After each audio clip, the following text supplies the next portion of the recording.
ஜூலை 27ஆம் தேதி கங்கை கொண்ட சோழபுரத்தில் நடைபெறவுள்ள ராஜேந்திர சோழன் இளையராஜாவின் நினைவு நாணயத்தை பிரதமர் மோடி வெளியிடுகிறார்.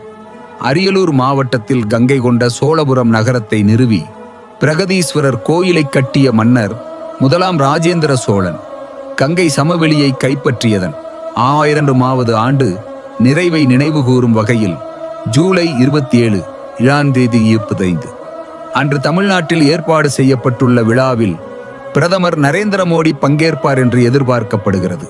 கங்கை கொண்ட சோழபுரம் மேம்பாட்டு மன்ற அறக்கட்டளையின் தலைவர் கோமகன் விடுத்த வேண்டுகோளை ஏற்று இந்த நிகழ்வில் ஒரு நினைவு நாணயத்தையும் திரு மோடி வெளியிடுவார். பிரதமரின் வருகைக்காக கோயில் நகரமும் அதன் வளாகமும் அலங்கரிக்கப்பட்டு வருகின்றன. சைவ துறவிகளின் வெற்றி கோப்பைகள் மற்றும் மினியேச்சர் சிற்பங்களை காட்டும் கண்காட்சி ஜூலை 23 முதல் 27 வரை கோயில் வளாகத்தில் நடைபெறும். இசையமைப்பாளர் இளையராஜா திரு மோடி முன்னிலையில் 20 நிமிட இசை நிகழ்ச்சியை நடத்துவார்.